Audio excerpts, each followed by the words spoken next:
할렐루야. 마태복음 24장의 전체적인 말씀을 통해서 세상 끝날의 징조 가운데 사람의 미혹, 그리고 사회적 재앙으로 인한 경제적 침체, 그런 것들로 인한 교회의 영적인 위기, 이 세 가지의 징조 사인이 있으면 주님이 다시 오실 날이 아주 임박한 것임을 알고, 오히려 우리가 깨어서 견고히 견디는 신앙이 되도록 말씀 무장이 필요하다고 말씀드렸습니다. 사람의 미혹에 대한 부분을 보면은 삼일체 하나님의 구속의 역사를 본인이 이제 대신 이룬다고 하는 그러한 논리들을 펴고 교리를 만들고 진행을 하죠. 자, 이런 가운데에서 우리가 이제 말씀 무장이 절대적으로 필요한데, 문제는 해외에서 들어온 이단이나 또 한국 안에서 이제 일제강점기나 그리고 6.25 동란 이후에 전후로 해서 생긴 한국 교회 안의 이단들의 특성들을 보면 다 시한부 종말론이나 요한계시록에 대한 말씀들을 왜곡해서 자의적으로 해석하고 자신이 재림주의 역할을 하는 것으로 다 강조되고 있습니다. 이런 관점에서 반드시 우리가 이제 끝까지 견디는 신앙이 되기 위해서 깨어서 말씀 무장이 필요하다고 그랬고요. 또 두 번째로 우리가 깨어 기도하고 성령의 권능을 받아서 해야 할 일이 바로 세계복음화를 이루는 것이라고 말씀드렸습니다. 이 5대양 6대주 세계복음화가 되어지고 나면 바로 반드시 시작되어지게 될 주님의 지상기름을 앞두고 일어날 7년 대환란이 일어나게 됩니다. 그래서 이 세 번째 7년 대환란을 이길 수 있는 순교신앙의 무장이 절대적으로 필요하다고 하는 것을 이제 마태복음 24장에서는 강조하고 있는데요. 오늘 이제 5대양 6대주 세계복음화, 특별히 5대양은 우리가 살고 있는 대한민국을 기점으로 볼 때 태평양, 그리고 인도양, 대서양, 저 위에 있는 북극해, 그리고 밑에 있는 남극해가 5대양이 되겠고요. 6대주는 아시아, 유럽, 아프리카, 오세아니아, 그리고 북아메리카, 그리고 남아메리카 주가 되겠습니다. 이러한 5대양 6대주에 24,000개의 종족 단위로 이제 구분을 할 수가 있는데, 24,000개 종족 가운데에서 1989년 통계로 복음을 받은 곳이 13,000개가 되고, 또 복음을 듣지 못한 그러한 곳이 11,000개가 된다는 통계가 나왔고요. 이 11,000개 가운데에서 이제 집중적으로 복음을 전하기 시작하여 하나님의 은혜 속에서 약 30여 년 동안 1,500개의 복음화되고, 2018년 통계로 이제 약 500개의 미전도 종족이 이제 남아있는 상태로 통계가 나왔습니다. 그러나 이 500개의 종족도 결국은 도시선교 전략이라는 측면에서 각 지방도시의 소도시까지 종족 집단들에게 다 찾아가서 복음을 전하는 것만이 아니라 도시의 인구 이동이 이루어짐으로 인해서 지방도시에서 대도시로 이동한 사람들을 대상으로 하여 복음을 전하고, 그들이 돌아가서 자기 종족들을 복음화하는 이러한 일들의 이 도시선교 전략을 활용해서 이제 살펴보면 그들이 복음을 듣고 가서 이제 복음을 전하고 교회를 세우고 자생적으로 종족 복음화를 이루는 그러한 일들이 진행되는 것이 빠른 속도로 진행할 수 있다. 그래서 약 이제 11,000개의 그러한 미전도 종족들로 분류되었고, 거기에 집중했던 1989년에 필리핀 마닐라의 노잔 2차 선교대회를 통하여 집중했던 결과 이제 엄청난 속도로 세계복음화가 진행됐다는 것을 지난 시간에 소개를 해드렸고요. 오늘은 이제 반드시 이러한 속도로 세계복음화가, 복음을 듣지 못한 종족들이 복음화가 이루어지고, 그렇게 되어지면 주님의 지상기름을 앞두고 반드시 일어나는 그러한 7년 대환란, 이 7년 대환란에 대한 부분을 우리가 좀 더 이해하고, 또 특별히 마지막 이단 사이비의 그러한 가장 문제가 되는 요한계시록에 대한 잘못된 종말론의 해석으로 인하여 지금 이제 한국교회가 전 세계 복음화를 향하여 이제 나아갈 때에 이미 한국 이단 사이비들이 세계 선교 현장에 거점을 만들고 엄청난 지금 포교 활동을 하고 있는 상황들이기 때문에 이런 관점에서 이제 우리가 잘못된 종말론을 가지고 이제 미혹하는 이러한 이단 사이비에 대한 특성들을 우리가 잘 알아야 올바른 대처를 통하여 바르게 우리가 구속사적 관점에서 예수 그리스도의 복음을 담대하게 증거할 수가 있다고 하는 겁니다.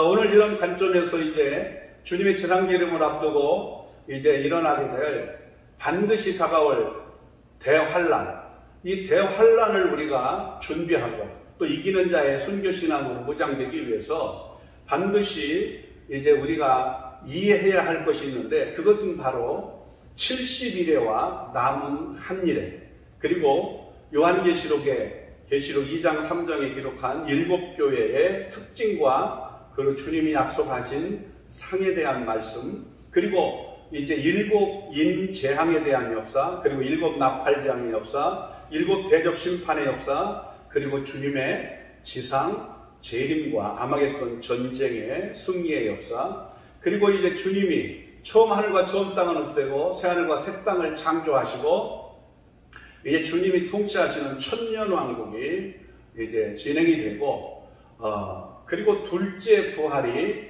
천년이 차면 둘째 부활이 일어나고 백보자 심판과 더불어 영원한 천국, 영원한 요한불못으로 갈라지게 됩니다.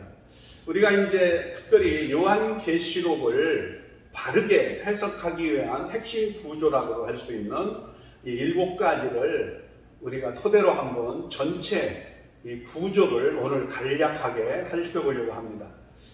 첫 번째로 이 70일에와 남은 한일입니다. 하나님이 정하신 그러한 다니엘서 9장 24절 27절에 그러한 다니엘에게 나타낸 그 하나님의 택한 자, 유대인의 역사에 70일을 정한 역사를 보게 돼요.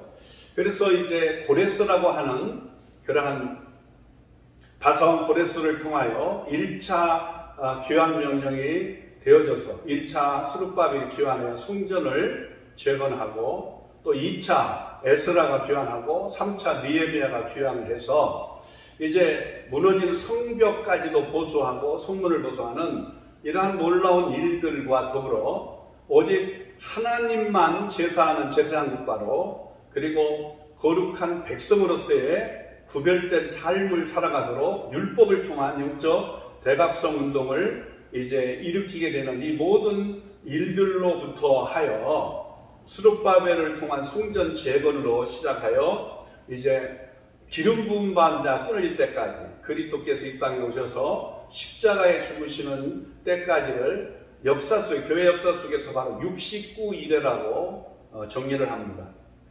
그래서 69일회 가운데에 이제 스룹바벨 성전 재건이 핵심적인 것이 되겠고요. 자, 이런 가운데에서 70일을 정한 역사 속에 남은 한일회가 이제 유보가 되어 있는데요. 바로 그리스도께 죽으시고 부활하시고 승천하셔서 약속한 성령을 오순절에 보내시고 예루살렘 교회가 시작이 되면서 이제 신약시대, 복음시대가 도래가 됩니다. 이 신약시대는 바로 이방인 구원의 시대라고 표현합니다. 그래서 유대인들의 구원의 역사가 유보가 되고, 로마서 11장 25절에 말한 것처럼 바로 이 비밀이 있는데, 이방인의 충만한 수가 들어오기까지 이스라엘의 덜어는 무둔하게 된 것이라고, 이스라엘의 구원의 역사가 유보가 되고 이제 이방인의 구원의 시대가 오순절 성령 임하고 신약시대에 복음을 전파하게 되면서 시작이 됩니다. 또 사도 바울은 로마서 11장 11절에 그러므로 내가 말하노니 그들이 넘어지기까지 실족하느냐, 그럴 수 없다. 그들이 넘어짐으로 이제 유대인들을 얘기해요. 같이 동족인 유대인들에게 이렇게 하나님의 구원의 역사가 70일을 정한 역사 속에 이제 69일에는 역사 속에 성취가 됐지만 남은 한일회가 유보가 되었다고 말씀드렸는데, 그 기간 동안에 구원이 이방인에게로 이르러 결국은 이스라엘이, 마다들로 표현한 이스라엘이 이제 탕자와 같은 그러한 작은 아들이 이제 하나님의 은총 속에서 회개하고 돌아오게 돼서 구원을 얻으니까 아무래도 시기가 나게 되겠죠. 그래서 그들로 하여금 이제 사도 바울은 구원이 이방인에게 이르러 이스라엘로 시기가 나게 합니다. 그래서 그들이 이제 회개하고 돌아오게 되는, 그래서 유대인들 가운데 예수를 그리스도로 하나님의 아들로 메시아로 믿는 것을 메시아니약주라고 하고 있거든요. 자, 이렇게 이제 남은 70일의 중에 남은 한 일회가 이제 시작되는 시점이 있습니다. 그것이 유대인들은 성전 중심이기 때문에 제3의 성전, 솔로몬 성전, 수룹바벨 성전, 그리고 수룹바벨 성전을 이제 헤롯이 유대인의 환심을 삼켜 46년 동안 중축, 개축을 했지만 그건 성전이 다 무너지고 새로 세워진 게 아니기 때문에 AD 70년에 로마의 디도장군에서 다 이제 무너지고 지금은 그 자리에 이제 흩어진 유대인들을 대신하여 그 자리를 정착한 그러한 이슬람을 믿는 무슬림, 쉽게 말하면 이제 무슬림들이 마호멧이 거기에서 승천하고 다시 재림할 걸로 생각하면서 그 성전터가 있던 그 자리에 이제 사원을, 황금돔 사원을 만들어서 섬기고 있는 상황입니다. 그러다 보니까 이 제3의 성전이 아무데나 세워지는 게 아니고 원래 성전터가 아브라함, 이삭을 이제 제물로 드리려고 했던 그런 모리아산에 번제단이 있던 것이고, 또 다윗이 돈을 주고 사서 제사를 드렸던 것이고, 그 자리에 이제 솔로몬 성전이 지어졌고, 그 자리에 스룹바벨이 돌아와서 재건을 하게 됐고, 교회 성전을 재건하게 됐고, 그것이 AD 70년에 다 무너져서 이제 당장 지금은 황금돔 사원, 이슬람 사원이 세워져 있지만 이제 그 약속의 장소, 성전터에 이제 제3의 성전이 세워지기를 원한다는 거죠. 그렇기 때문에 이것은 종교전쟁으로 19억이나 되는 전 세계의 이슬람 조약기구에 가입되어져 있는 약 57개 정도의 나라가 이제 전 세계적으로 이슬람 조약기구에, 협력기구에 가입이 되어 있는데, 이슬람을 국교로 하는 나라도 있지만 이슬람을 국교로 하지 않고 기독교인도 있고 타 종교인도 있지만 또 무슬림도 있는 그러한 이슬람 협약기구에 가입된 나라들이 있습니다. 그런 나라들의 관점에서 이제 19억이라고 하는 인구가 있기 때문에 이들의 같은 신앙 속에서 만약에 이제 그 지금 현재 있는 황금돔 사원을 이 이스라엘이 무력으로 빼앗아서 그곳에 성전을 지을 수 있는 상황은 되기가 어렵습니다. 그렇기 때문에 이것을 평화적으로 정치적 영향을 가지고 평화적으로 유대인의 손을 들어서 이제 7년 성경에 예언한 대로 7년 평화조약을 맺어가지고 유대인의 제3의 성전을 건축하게 되는 이 시점으로부터 성전 중심의 유대인의 역사에 남은 한 일회가 시작이 된다는 거죠. 이 한 일회는 7년은 두 개로 나눠집니다. 전 3년 반, 그래서 한때, 두때, 반때라고도 표현하고 3년 반이라고도 표현하고 또 달수로는 42달, 또 일수로는 1260일로 표현되고 있는 이 전 3년 반, 후 3년 반으로 표현되고 있습니다. 그리고 나서 이제 7년 대환란이 지나면 이제 그리스도의 지상 재림이 온다는 거예요. 뒤집어놓고 말하면 그리스도의 지상 재림을 앞두고 바로 이렇게 7년이라고 하는 창세 후의 큰 환란, 그래서 큰 자를 대자로 써서 대환란, 이것을 70일의 중에 남은 한 일에 바로 7년 대환란으로 보고 있습니다. 이런 전 3년 반에는 바로 거짓 그리스도, 다시 말해 적그리스도와 거짓 선지자의 하늘에서 불을 끌어내는 표적을 통해서라도 택한 자들을 미혹하는 일들이 이제 전 세계적으로 일어나게 될 것이고, 바로 이런 가운데 두 증인의 사역 기간이 전 3년 반이 되겠습니다.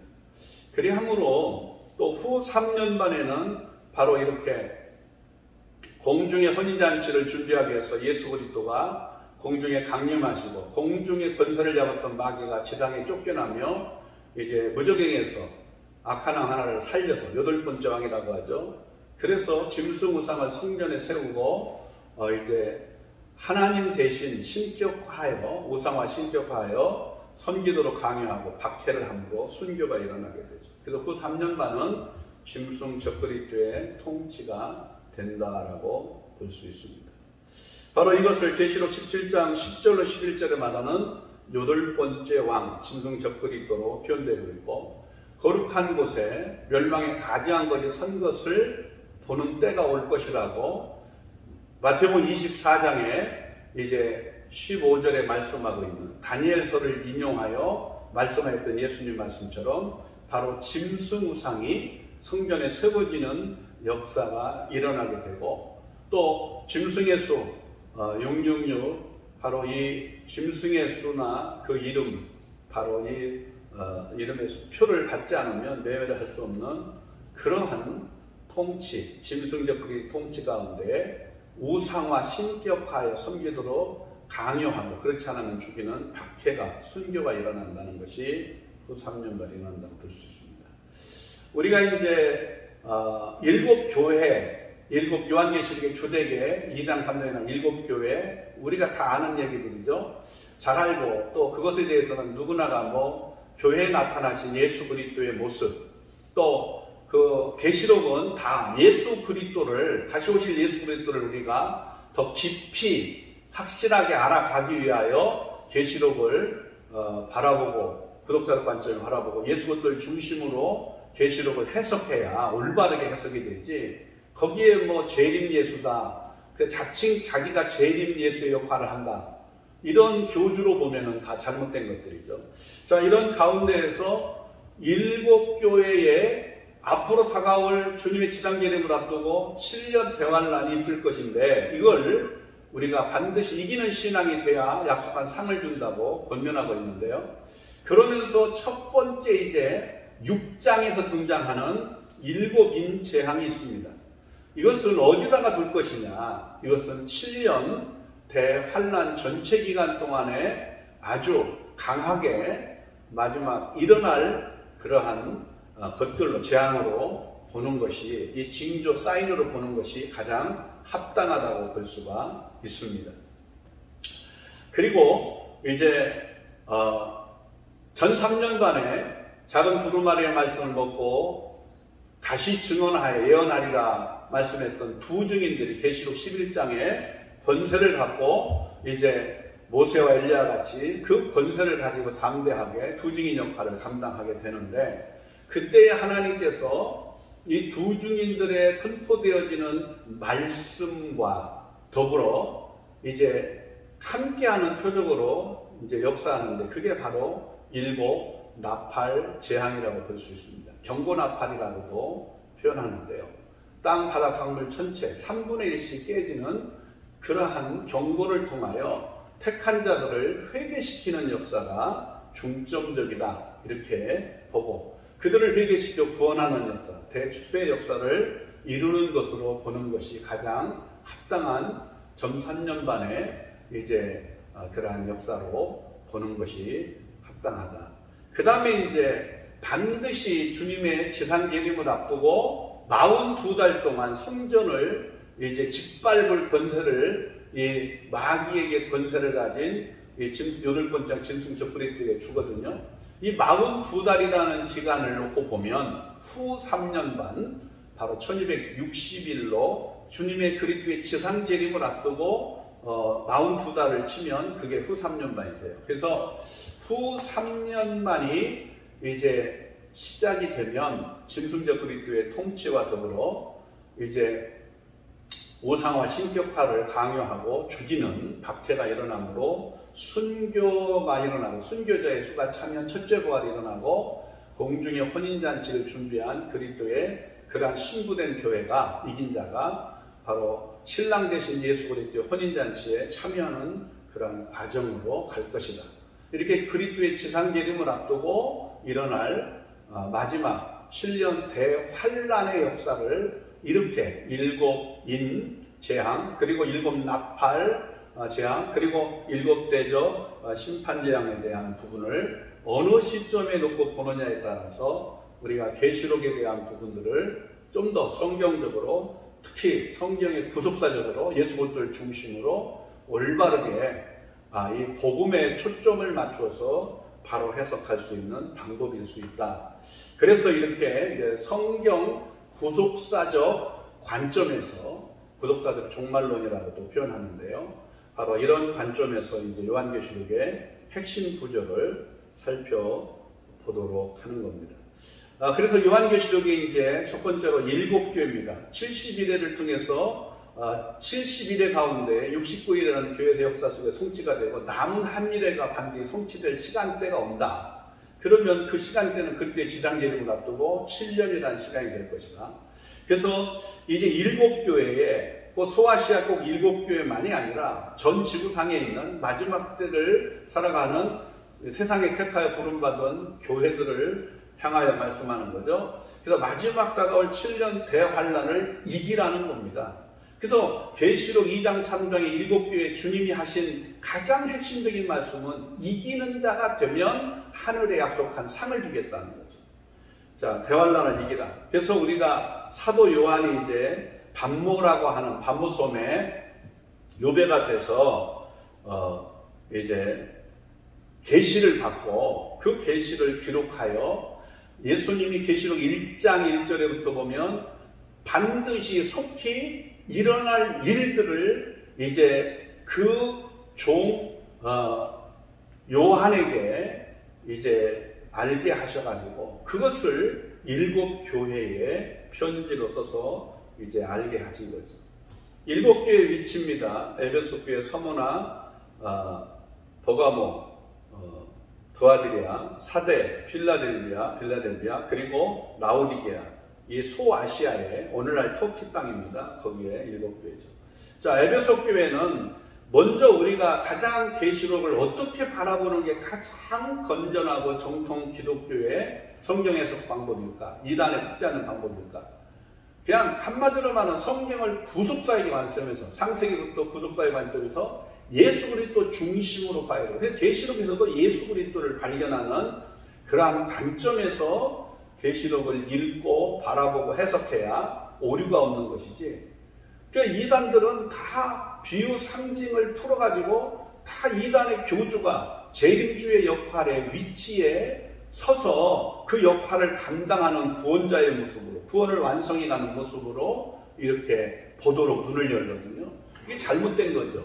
그래서 이러한 종교적인 것만이 아니라 교회적인 것만이 아니라 사회적으로, 가정적으로 모든 것들을 이렇게 그 교주가 말하는 교리를 관점으로, 교주를 중심으로 보는 눈을 여는 거예요. 그게 잘못된 성경 연구하는 방법이에요. 그래서 우리가 하나님이 계시하신 성경의 구속사 관점, 예수 그리스도를 중심으로 오직 복음에 예수 그리스도가 이 땅에 허락하신 천국 복음, 사도 바울이 말하고 있는 바로 은혜의 복음, 또 계시록 14장에 7절에 말하고 있는 영원한 복음, 이 복음에 대하여 우리가 초점을 맞춰서 해석해야 됩니다. 그래서 정말 우리가 예수 그리스도의 모습, 교회에 나타나신 예수 그리스도의 모습을 살펴봐야 되고요. 또 칭찬과 책망, 그리고 권면, 그리고 경고와 더불어 이제 바로 약속한 상을 주시면서 반드시 교회마다 강조하고 있는 게 있어요. 주님이 귀 있는 자는 성령이 교회들에게 하시는 말씀을 들을지어다고, 이 말씀을 듣는 자가 이제 복이 있고, 듣고 이것들을 행하는 자가 더 복이 있다는 말씀입니다. 자, 에베소 교회, 나중에 이제 소아시아 7교회만 따로 가지고 지역적 특성과 교회의 이 지역의 특성들이 어떻게 교회에 어떻게 흘러들어와서 그 교회가 가지고 있는 그런 주님으로부터 칭찬을 받고 또 책망을 받고 또 회개를 촉구하고 또 약속한 상이 무엇인가를 자세하게 살펴보는 건 나중에 하도록 합니다. 또 서머나교회죠. 또 버가모교회, 두아디아교회, 사대교회, 빌라델비아교회, 라우디아교회 이렇게 7교회에 대한 부분을 정리를 하면 비교를 해보면 바로 에베소, 서머나, 버가모, 두아디아, 사대, 빌라델비아, 라우디아 교회 가운데 칭찬만 있고 책망이 없는 교회가 2개죠. 서머나와 빌라델비아.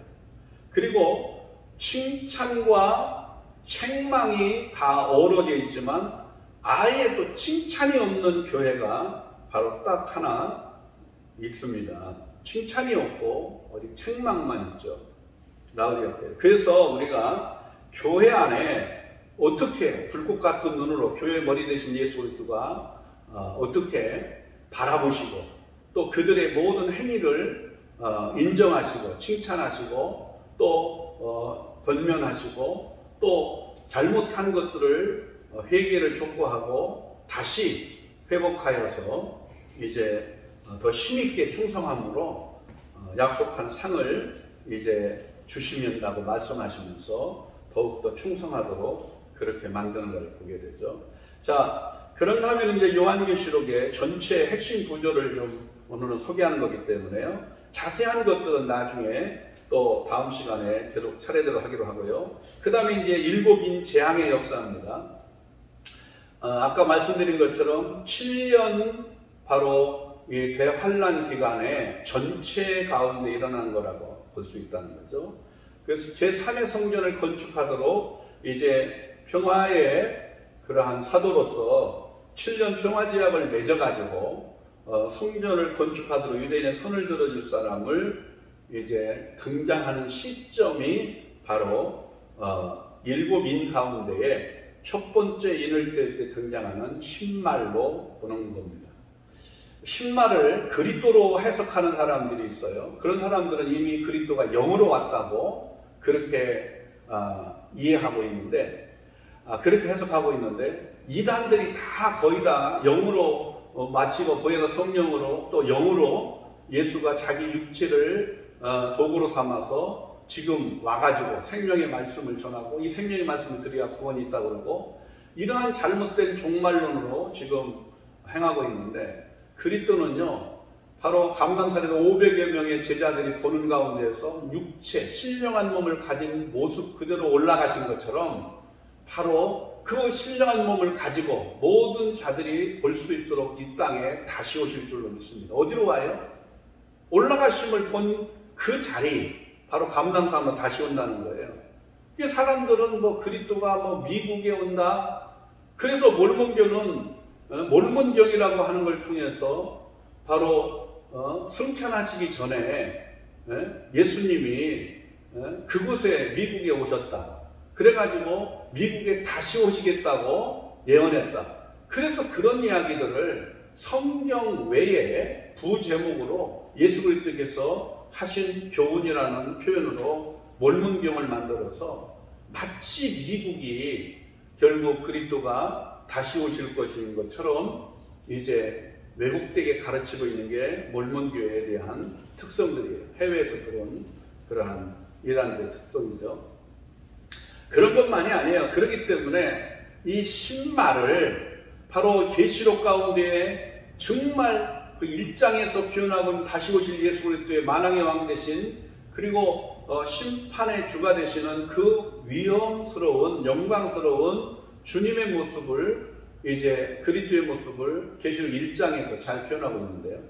계시록 19장에 그가 바로 예수 그리스도께서 이 땅에 신말을 타고 또 천군 천사와 함께 첫째 부활에 동참한 자들과 함께 지상에 오신다고 말씀하고 있어요.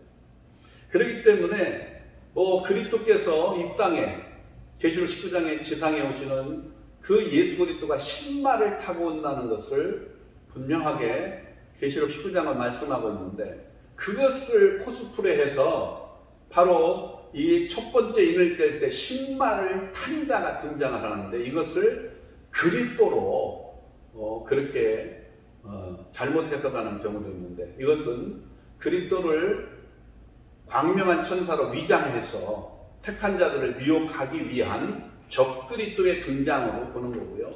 그런 평화의 사도의 모습으로 이제 유대인의 손을 들어서 제3의 성전을 건축하도록 7년 평화제약을 맺게 될 겁니다. 또 그런 가운데에서 이제 두 번째 인을 뗄 때에 붉은 말이 나오죠. 전쟁이라고 표현하고, 또 세 번째 인을 뗄 때 검은 말이 나와요. 기근이라고 얘기하고 있고, 넷째 인을 뗄 때 청황색 말, 사망이라고 표현합니다. 그래서 이제 이렇게 네 개의 말이 첫째, 둘째, 셋째, 넷째 인을 뗄 때 등장하게 되는데, 이것을 시점적으로 말하면 7년의 대환란의 전체 기간 동안에 일어나게 될 적그리스도의 거짓 선지자의 미혹도 예수님이 이제 승천하시고 난 이후부터 이제 끊임없이 있었잖아요. 초대교회에서부터. 그리고 지금도 마지막 때가 다가온 것을 알려주듯이 이단 사이비의 가라지가 추수 때가 되면 무성하게 자라는 것처럼 이단 사이비가 얼마나 많이 무성하게 자랍니까? 그런데 이때는 전 세계적으로 이제 강력한 하늘에서 불을 끌어내리는 표적을 통해서라도 이제 거짓 선지자가 이제 적그리스도의 권세를 받은 거짓 선지자가 이러한 미혹의 역사를 강하게 이루면서 이러한 전쟁, 기근, 그리고 이러한 전염병으로 인한 죽음의 공포와 두려움들, 이러한 4분의 1이나 되는 바로 사람들이 이제 죽게 되는 사망에 대한 역사들이 일어날 것을 예언하고 있죠. 다섯 번째 인을 뗄 때 이제 순교자들이 자기의 핏값을 갚아달라고 하나님께 호소하니까 그들에게 신 두루마리를 주시면서 입혀주시면서 잠시만 기다려라. 너희 동무들의 수가, 순교자의 수가 차기까지 기다리라고 말씀합니다. 그 순교자의 수가 결과적으로 마지막 후 3년 반에 등장하게 될 여덟 번째 마귀의 권세를 받아서 무중에 다시 살아난 그러한 짐승 적그리스도에 의하여 이제 우상이 세워지고 신격화에 섬기도록 배교를 강요하게 되는 일들이 일어나면서 우상 앞에 절하지 않고 또 신격화에 섬기는 배교를 하지 않으면 죽이는 순교가 아주 대대적으로 일어나서 그 주님이 말씀한 것처럼 계시록 6장에 말씀한 순교자의 수가 차기까지 기다리라는 그 말씀과 같이 순교자의 수가 차게 될 것이고요. 순교자의 수가 차면 결국 이제 말씀하신 첫째 부활이 일어나는 겁니다. 그리고 공중에 혼자지 끌려 올라가는 휴거의 역사가 일어나게 되는 거죠. 자, 이런 가운데에 이제 여섯 번째 인을 뗄 때에 이제 천재 지변이 일어나서 마태복음 29절에 말한 것처럼 그 모든 하늘과 땅과 이 땅에 있는 모든 것이 다 완전히 깨져서 없어지는 이 처음 하늘과 처음 땅이 없어지는 것으로 우리가 볼 수 있는 그러한 천재지변이 일어난다는 얘기를 하고 있어요. 그러니까 이런 전체를 7년 대환란의 기간 동안 전체적으로 일어날 것으로 이제 일곱인을 그렇게 거기다가 바라보고 해석하는 것이 가장 효과적으로 성경을 구속사적으로 예수 그리스도를 중심으로 할 수 있는 보는 것이다 하는 겁니다. 흰말은 적그리스도라고 6장 1절로 2절에 말하고요. 붉은 말은 전쟁 6장 3절로 4절이고요. 검은 말은 기근이라고 6장 5절로 6절, 청황색 말은 사망 바로 6장 7절로 8절이고요. 순교자의 호소는 이 다섯 번째 인을 뗄 때 순교자 호소는 6장 9절로 11절이고요. 여섯 번째 인을 뗄 때 천재주변의 역사는 6장 12절로 17절에 자세하게 나와 있습니다. 이런 부분을 이제 성경 구절을 중심으로 하여서 자세하게 한번 정말 사실이 그런지 성경을 통해 자세하게 살펴보는 시간들을 차후에 차곡차곡 갖게 될 겁니다. 그 다음에 이제 일곱 번째 인을 뗄 때 반시쯤 고유하더니 이제 일곱 나팔을 불러드리는 거예요. 그래서 이제 일곱 인과 더불어 이제 일곱 나팔이 연결되고 일곱 나팔이 이제 되어지고 일곱 대접 심판이 연결되어지는 것으로 성경은 얘기해요. 따로따로가 아닙니다. 이 어떤 사람들은 지금을 일곱인에 대한 재앙이 시작돼서 뭐 몇 번째쯤에 와 있다, 이렇게까지 억지 해석을 하고 시대적인 관점에 해석을 하는데, 또 어떤 사람은 지금 나팔까지도 지금 불고 있는 시대라고 얘기를 해요. 그건 성경적으로 이러한 그리스도의 지상 재림을 앞두고 7년이라는 기간 동안 일어나야 될 이러한 일들이 지금 역사 속에서 징조들로, 사인들로, 그 일들이 일어날 것을 알려주는 징조 사인들로 일어나는 것들을 보면서 거기다가 해석해버리면 안 된다는 거죠. 일곱인에 대한 부분을 우리가 좀 했고요. 그 다음에 일곱 나팔 재앙의 역사입니다. 일곱 나팔은 이제 언제 보는 게 좋겠느냐?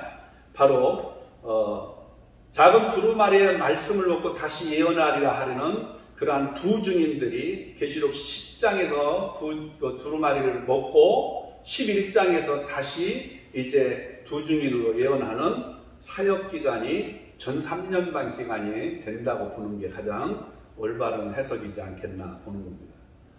구독자적 성경 관점에서 이제 살펴보는 거죠. 그러면서 그때 일어나는 것들이 이제 적그리스도 거짓 선자의 미혹도 있다고 그랬어요. 하늘에서 불을 끌어내는 표적을 행한다고 계시록 13장에 말씀하잖아요. 그런데 그때 하나님은 일곱 나팔, 이제 3분의 1이라는 땅바닥 강물 전체 3분의 1이라는 그러한 경고 나팔로 이제 경고하는 거죠. 경고. 그래서 다섯 번째 나팔을 불 때에 황충에서 무저갱을 꺼내갖고 무저갱에서 황충을 꺼내서 이제 5개월 동안 죽지도 못하게 하고 고통 속에 회개시키는 일을 이루어서 그 모든 역사를 우리가 하나님의 구속의 역사로 보는 것이 올바른 해석일 수 있다. 왜 그러냐면 하나님이 우리에게 무슨 뭐 재앙을 주고 또 심판하시는 게 주된 목적이 아니잖아요. 하나님의 택한 자들을 미리 징조와 사인을 통하여 깨닫고 정신 차리고 깨닫고 말씀 무장 또 영적 무장을 통해서 이 바뀌어진 세계복음화를 이루고 다가올 대환란을 이길 수 있는 그런 순교신앙을 무장한 사람 같으면 괜찮은데, 그렇지 못한 자들을 경고나팔로 경고하셔서 깨닫게 하고 회개시켜서 세상이 반드시 바벨론으로 말씀하고 있는 계시록 18장에 이제 그 멸망당할 세상에서 그들이 세상에 육신이 아니라는 것, 세상의 편안함을 위해서 빠져있는 그들에게 정신 차리고 회개하여 거기서 나오라는 거예요. 멸망받을 그 바벨론에서 내 백성아 나오라는 거죠. 그것이 하나님의 구원의 역사를 이루어가는 하나님의 놀라운 그러한 역사라고 구속의 역사 속에서 보는 것이 올바른 해석이라는 거죠. 자, 이런 관점에서 이제 일곱 나팔 재앙은 어떻게 나느냐? 첫째 나팔을 불 때 불로 땅을 3분의 1을 태워요. 산에 산불이 그만큼 난다는 거죠. 두 번째, 바다에 이제 3분의 1이 깨지고 죽는 바다의 재앙이 있고, 세 번째, 강물이 3분의 1이 쓴 쑥물로 변하는 것이 계시록 8장에 7절부터 계속적으로 말씀하고 있어요.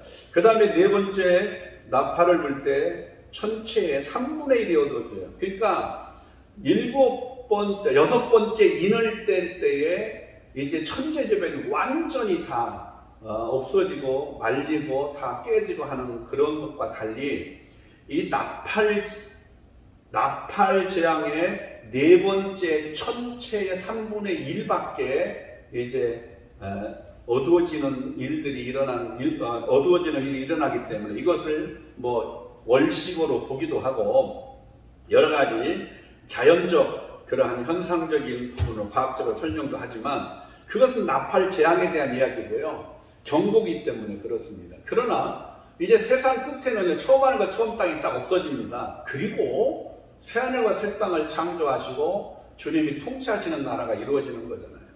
자, 다섯 번째 인을 뗄 때 이제 9장입니다. 9장에 다섯 번째 인을 뗄 때 황충의 그러한 무저갱의 황충을 끄집어내서 5개월 동안 이제 이마에 하나님의 인을 맞지 않은 자들만 이제 괴롭히는데 죽지도 못하게 자살도 못하게 만들고 너무나 고통스러워서 이제 하나님 앞에 회개하고 돌아오게 만드는 거예요. 그러니까 황충을 통해서 고통을 주는 이유가, 자살도 못하게 하는 이유가, 특별히 이바에 하나님의 인을 맞지 않은 자들을 괴롭히는 가장 큰 이유가 뭐냐 이거예요. 그들이 회개하고 하나님께 돌아오도록 만드는, 회개시키는 하나님의 구속의 역사라고 보는 것이 올바른 해석이라고 보는 거죠. 그 다음에 여섯 번째 이제 나팔을 불 때에 유브라데 강에 이제 대기 중이던 4명의 천사가 이제 2만 만에, 곧 2억이나 되는 숫자죠. 2만 만에 그러한 천군 천사를 통한 이 마병대라고 표현하는데요. 이것을 옛날에는 이것들에 대한 올바른 그러한 해석들이 잘못되어져서 이걸 유추 해석한 것이 뭐냐면 바로 2억이나 되는 군대를 보유한 나라가 어디겠느냐. 그래서 중공군이라고 본 거죠. 우리나라 6.25 때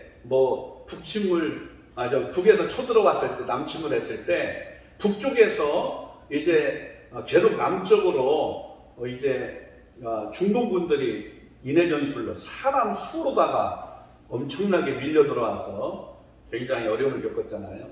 그런 것들을 봤던 그러한 당시의 계시록을 해석한 사람들이 이 마병대의 모습을 2억이나 되는 수를 그래서 중공군으로 해석을 했던 거예요. 이건 잘못된 해석입니다.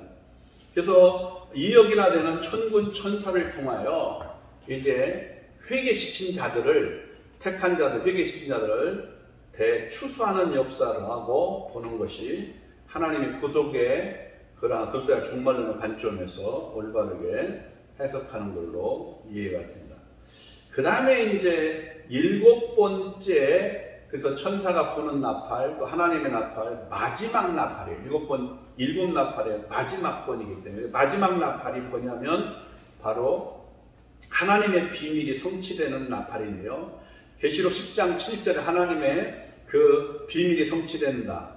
또 계시록 11장 15절에 말씀한 것처럼 이제 죽어가지고 두 증인들이 순교를 당하고 3일 반 만에 살아나요. 그래서 이러한 첫째 부활을 알리는 소리. 그래서 죽은 자가 먼저, 순교자가, 그리고 무덤에 그리스도 안에서 잠들어 있는, 무덤에 있는 자들이 먼저 살아나요. 죽은 자들. 그리고 살아서 이긴 자들이 신령한 몸으로 변화되어서 함께 공중의 혼장에 끌려 올라가는 거죠. 이것을 우리는 바로 첫째 부활에 일어나는 휴거의 역사다. 그렇게 얘기합니다. 그 휴거가 어떻게 일어날 건가?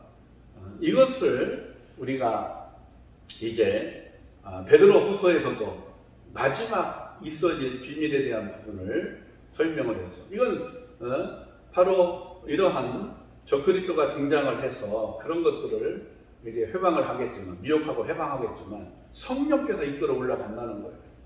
그래서 이 시대에 정말 성령으로 거듭나고 날마다 늦은 비의 성령의 그러한 충만함 속에 권능을 받아서 땅까지 복음도 증거하고 그리스도의 다시 오실 길을 예비하고 또 마지막 순교신앙을 무장하는 이런 일들이 굉장히 중요하다는 것을 강조하고 있습니다.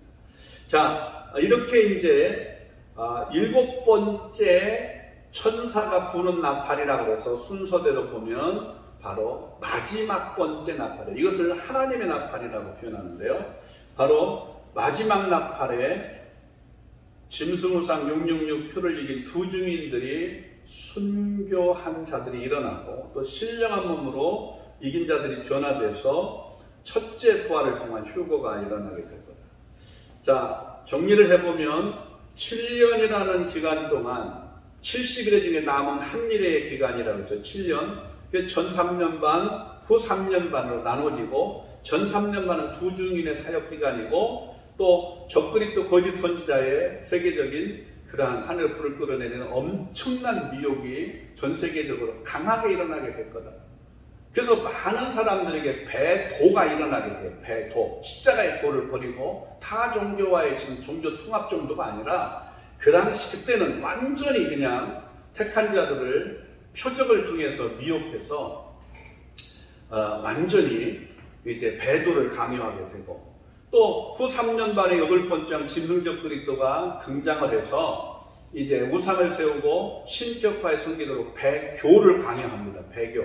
기독교 하나님을 이제 섬기지 않고 다른 신을 내게 있지 말라. 우상을 만들지도 말고 우상 앞에 절하지도 말고 우상을 섬기면 3, 4대가 저주를 받는다고 말씀하잖아요.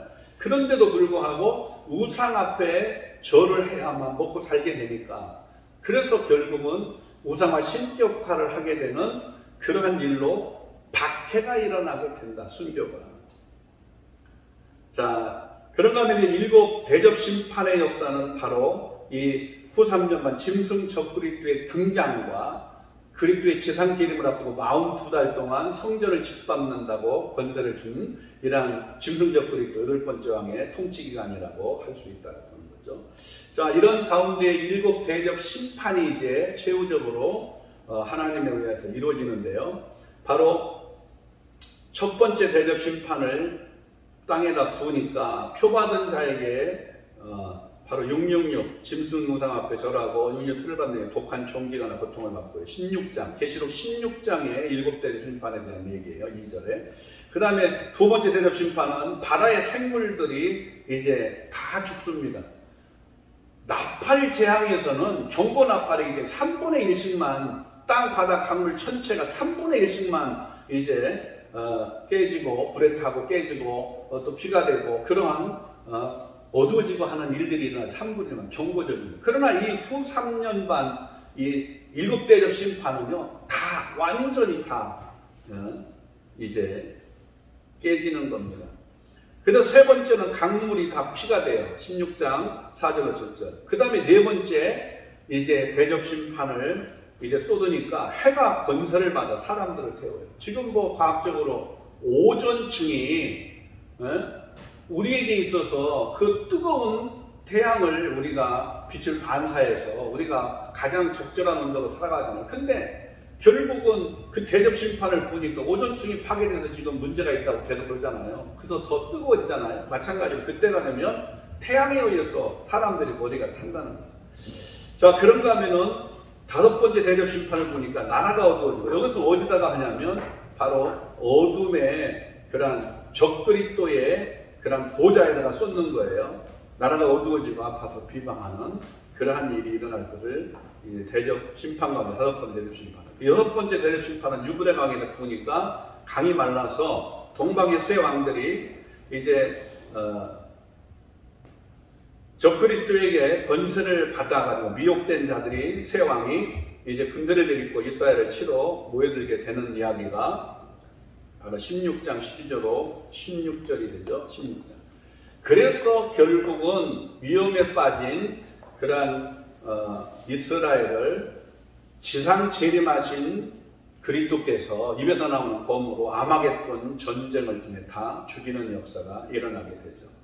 성경에 예언한 대로 전쟁은 반드시 가장 마지막에 일어날 전쟁은 바로 유브라데 강에 대접 심판이 여섯 번째 대접 심판이 부어지고 유브라데 강이 말름으로 동방의 세 왕이 이제 이스라엘 에워싸면서 이제 무깃도라고 하는 아마겟돈에 모여가지고 그 지역에 모여서 전쟁을 하게 될 때 그리스도의 지상 재림을 하시고 결국 감람산에 재림하시고 예루살렘 성전에 들어가가지고 결국 이제 이스라엘 에워싸인 이스라엘을 이 동방의 세 왕들로부터 이제 다 구원하시는 역사를 이룬다라고 성경은 계시록 16장 12절로 16절에 말씀합니다. 그리고 이제 계시록 16장 17절로 21절에는 일곱 번째 대접을 쏟을 때 이 땅에 있는 모든 것들이 여섯 번째 인을 뗄 때 모든 것들이 다 부서지듯이 대지진과 더불어 우박이 떨어지고 또 완전히 이 땅에 있는 모든 처음 하늘과 처음 땅이 다 없어지는 상황이 되고 새하늘과 새 땅을 주님 그리스도께서 만드시고 거기에 이제 통치가 이루어지게 되는 거죠.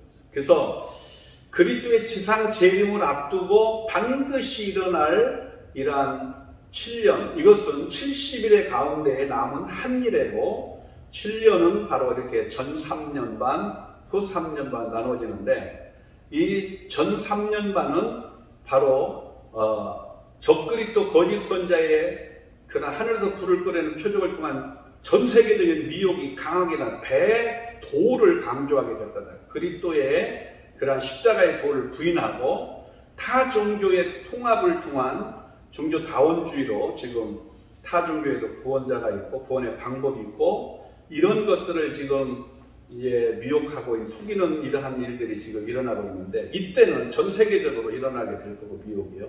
그때에 말씀으로 무장한 두 증인들이 전 3년 만에 이제 그 권세를 받아서 모세 엘리야 같은 권세를 받아서 계시록 11장에 말하는 대로 담대하게 두 증인 사역을 감당하게 될 것이다. 그러나 그들도 적그리스도에 의해서 8번째 침략 적그리스도의 등장과 그와 대적하며 싸우다가 결국 죽습니다. 왜?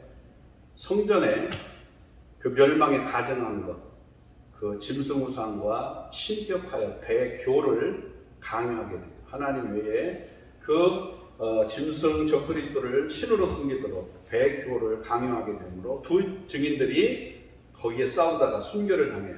그래서 그들이 죽은 지 사흘 반 만에 다시 살아나서 신령한 몸으로 변화된 자들과 함께 결과적으로 공중의 혼인잔치에 끌려 올라가게 됩니다. 이제 그리스도의 지상 재림이 이제 7년 대환란이 끝나고 지상 재림이 일어납니다. 그래서 그리스도의 지상 재림을 앞두고 7년이라는 기간 동안에 다가올 이 대환란, 7년 대환란.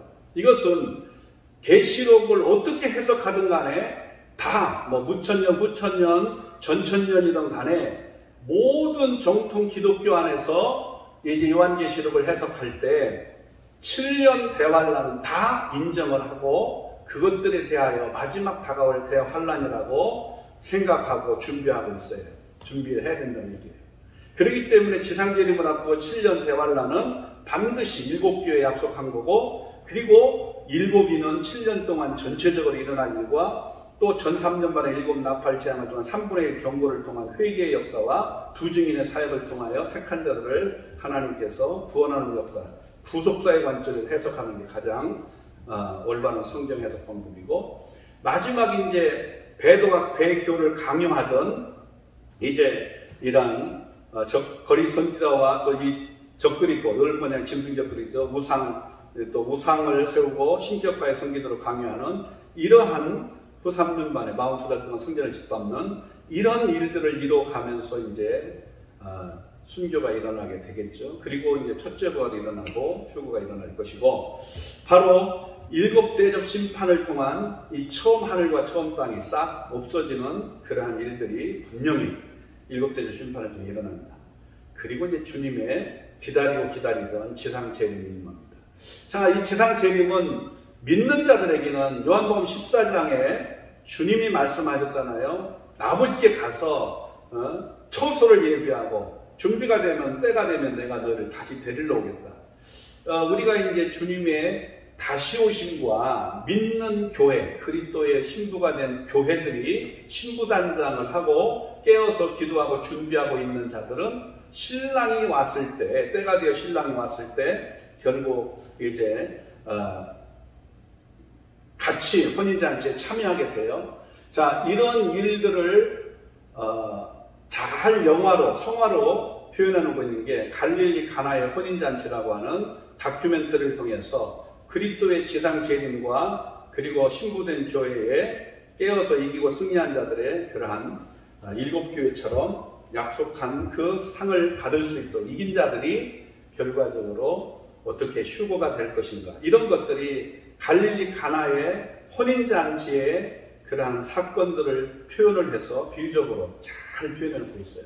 이 다큐멘터리는 한번 여러분들이 갈릴리 가나 혼인잔치라고 하는 이 제목을 가진 이 성화, 이것은 그냥 만든 그냥 일반적 영화가 아니라 성경을 토대로 고증을 통해 만든 그런 다큐멘터리입니다. 꼭 보실 필요가 있습니다. 그걸 보시면 많은 성경 신학자들, 그 구속사적, 성경 구속사적 가지고 종말론을 해석하는 사람들이 그리스도의 재림의 날과 그리고 그때에 일어날 이러한 휴거에 대한 내용들에 대해서 결혼 그러한 혼인잔치의 내용들을 통해서 잘 설명해 놓고 있어요. 그 영화를 다큐멘터리 그걸 보면서 계시록에 대한 이러한 주님이 지상 재림하고 또 휴거가 되고 혼인잔치가 되고 이런 것들에 대한 것들을 우리가 너무나 자세하게 이해할 수 있는 좋은 것들이 있다.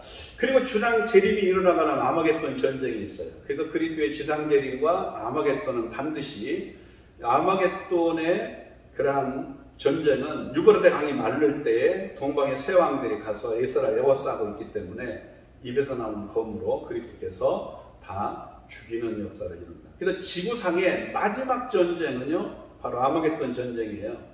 뭐 사람들은 제3차 전쟁으로 뭐 다 전 세계가 망할 것이다, 불로 탈 것이다, 엉뚱한 해석들을 유추해서 하는데 이건 잘못된 건 성경적 해석은 그리스도가 반드시 육체를 가지고 신령한 육체죠. 부활하신 육체. 그 감람산 500여 명의 제자들이 올라가신 곳 그대로 다시 오셔요. 어디로 와요? 감람산으로 오셔요. 예루살렘 성전으로 들어가고 그리고 예후산 이스라엘을 아마겟돈 전쟁에서 이제 구원하시는 거죠. 그래서 거짓 선지자, 증증 적그리스도 다 잡아갖고 영원한 유황불을 집어넣고 마귀는 1000년 동안 무동에 가두는 일이 아마겟돈 전쟁이 일어나는 일이에요. 그러니까 이런 것들이 우리가 좀 더 성경을 한 구절 한 구절만 가지고 그걸 막 억지로 스스로 자의적으로 그리고 시대적 상황에 맞춰갖고 우리가 시대의 상황 속에 이해되는 걸로 왜냐하면 미래적으로 아직 일어나지 않은 일들이 있기 때문에 이해 안 되는 게 있잖아요. 그런 것들을 가지고 억지로 해석하려고 하니까 안 되는 거예요. 그래서 전체 구조를 우리가 그래서 구속사라고 하는 이러한 성부 하나님, 성자 예수님, 성령 하나님의 이 구속사라고 하는 관점, 구원의 계획과 구원의 성취와 이 구원의 적용을 통한 또 마지막 완성에 대한 이 구속사의 관점에서 오직 예수 그리스도를 중심으로 구약에 오실 예수, 신약에 오신 예수, 마지막 다시 오실 예수 그리스도를 중심으로 이 주님이 가지고 온 천국 복음, 이 은혜의 복음, 사도 바울이 강조한 은혜의 복음, 그리고 계시록에서 요한이 강조한 계시록 14장 7절에 말하는 영원한 복음, 이것에 대한 관점에서 우리가 이 복음에 초점을 맞춰서 성경을 우리가 계시록까지 관통해서 해석을 하면 오류 없이 해석이 될 수 있습니다. 자, 그리고 그리스도께서 새하늘과 새 땅이라고 하는 바로 천년왕국을 이제 통치하시게 됩니다. 자, 그리고 나서 이제 복과 마귀의 반란이 무저갱에서 갇혀있던 마귀가 나옴으로 복과 마귀에 미혹된 자들의 반란이 일어나고 이제 하나님께서 그들을 다 미혹된 자들을 죽이고 둘째 부활이 일어나요. 그래서 우리가 이제 부활주의를 지났습니다. 기독교 교회 역사 속에서 부활주의, 반드시 중요한 이 부활주의를 지났는데 생명의 부활이라고 그래요. 나를 믿는 자는 살겠고 예수 그리스도의 부활의 믿음으로 연합하면 우리가 영원한 생명을 얻어요. 그리고 무릇 살아서 만약에 그리스도가 다시 오시기 직전까지 살아있는 자, 무릇 살아서 나를 믿는 자는 살아서 결국 영원히 사는 역사를 이루어요. 죽음을 맛보지 않고 육신의 죽음. 그러니까 이게 예수 그리스도를 믿는 순간 죄와 함으로 죽었던 영혼이 살아나는 영적 생명의 부활이 일어나고 결국 살아서 그리스도의 다시 오심을 기다리다가 그리스도가 다시 오시면 결국은 영원히 사는 거죠. 근데 문제는 신천지는 지금 이만희의 말씀을 듣고 그 신천지에 14만 4천의 입맞은 자가 돼야 지금 영생 불사를 하는 신천지가 이루어집니다. 14만 4천이 채워져야 결국은 신천지가 시작이 되고 거기는 영생 불생한다. 죽지도 않고 영원히 전한다. 말이 안 되는 거죠. 그래서 오늘 이 둘째 부활은 사망의 부활, 심판의 부활이에요. 그래서 백보자 심판이 있는 것이고요.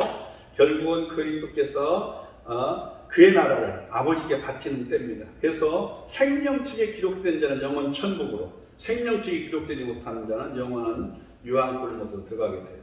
자, 천년왕국 후에 바로 둘째 부활 백보자 심판이 일어나는 거죠. 천년이 차면. 그래서 결론적으로 말씀의 결론을 냈습니다. 그러므로 너희가 선지자 다니엘이 말한 바 멸망에 가증한 것이 거룩하게 쓴 것을 보거든. 마태복음 24장 15절에 예수 그리스도께서 다니엘서에 9장에 24, 27절에 말씀한 것들을 인용해서 멸망에 가증한 것, 그것이 우상입니다. 8번째 왕 짐승이라고 표현해요. 이제 멸망에 가증한 것이 거룩한 곳, 성전에 선 것을 보거든 그때 이런 자는 하나로 도망할지어다. 그러면서 이는 그때에 큰 환란이 있겠다는 거죠. 큰 짤을 써서 대환란, 70일의 가운데 이제 남은 한 일에, 그래서 7년 대환란이라는 표현을 쓰는 거예요. 창세로부터 지금까지 이런 환란이 없어 후회도 없으리라. 그래서 짐승우상 666표를 이긴 두중인 순교후, 이것은요 반드시 미혹에 대한 배도, 그리고 박해에 대한 배교, 순교죠. 이것이 일어나고 순교자의 수가 차면 바로 첫째 벌과 흉부가 일어납니다. 그래서 우리가 마지막 대환란을 준비하되 대환란을 이길 수 있는 순교적 신앙을 창세기부터 계시록까지 오직 삼일체 하나님의 구속사의 관점에서 예수 그리스도를 중심으로 복음에 초점을 맞춰서 올바르게 바라보고 해석할 수 있는 그러한 정통 기독교의 성경 해석 방법이 가장 필요한 때입니다. 지금 마지막 때에 추수 때가 되면은 알곡을 추수하기 위해서 농부가 심고 열심히 가꾸었는데 마지막 추수 때에 일어나는 게 뭐예요? 가지가 어마어마하게 무성합니다. 그 비유처럼 마지막 대추수의 역사를 앞두고 그리스도의 지상 재림을 앞두고 일어날 이 적그리스도의 거짓 선지자의 엄청난 미혹이 아주 우리나라만이 아니라 전 세계적으로 어마어마하게 일어납니다. 뭐 지금도 있는 일이지만 7년 대환란이 시작되면 7인에 대한 그 쌓인 징조들을 7인을 뗄 때 계시록 6장에서 이제 나타나고 있듯이 엄청난 미혹이 일어나게 될 겁니다. 그런데 여러분, 미혹하는 자들을 두려워하거나 무서워할 게 아니고 오히려 우리가 정통 기독교의 바른 구속사적인 성경에 보는 관점, 예수 그리스도를 중심으로 성경을 관통하고 정말 오신 예수, 다시 오실 예수 그리스도를 중심으로 창세기부터 계시록까지 오직 복음에 초점을 맞춰서 우리가 계시록을 바르게 해석하면요, 우리가 이단을 바르게 분별하고 정신 차리고 깨어서 해야 할 일이 뭐다?